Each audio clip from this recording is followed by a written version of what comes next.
Maureen Makes. I am the Director of Learner Engagement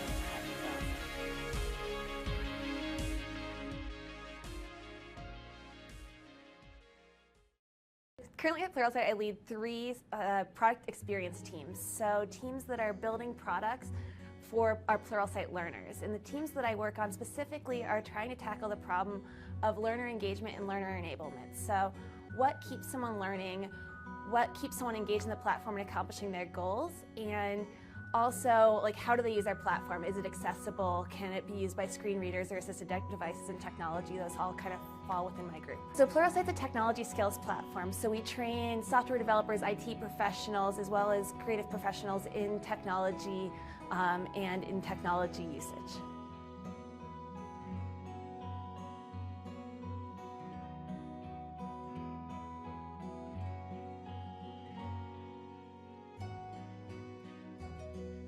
So I just started using tools online that were free. A lot of them still exist, like Code Academy and Eloquent JavaScript and those types of tools, and just spending my evenings playing around, building projects, doing things until someone was finally willing to hire me. One of the best pieces of career advice I got early on was to look at the people who were 10, 15 years older than me, whose lives I wanted at that point in time, and go talk to them about how they got to that point. And that should be a mix of people from different backgrounds, people who have STEM jobs, people who don't have STEM jobs, people in different industries and fields, and go talk to them about how they got to where they are and look for those connection points. And when I did that when I was younger, more people that I talked to had backgrounds in STEM than I realized, whether or not they were in STEM roles at that point in time.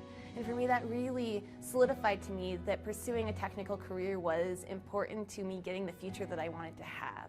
And so for me, it's asking people, asking questions, being willing to talk about things that are outside of your comfort zone so that you can see that there are available options, because not every coder is the person who sits in the basement playing video games. I hate video games.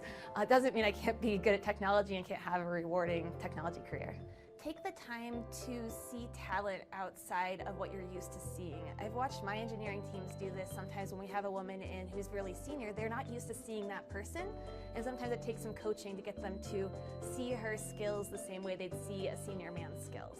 And so I think we really need to be critical of what skills we're looking for in a role, and being clear on if that person fits those skills versus fits the archetype of what we thought we were going to hire.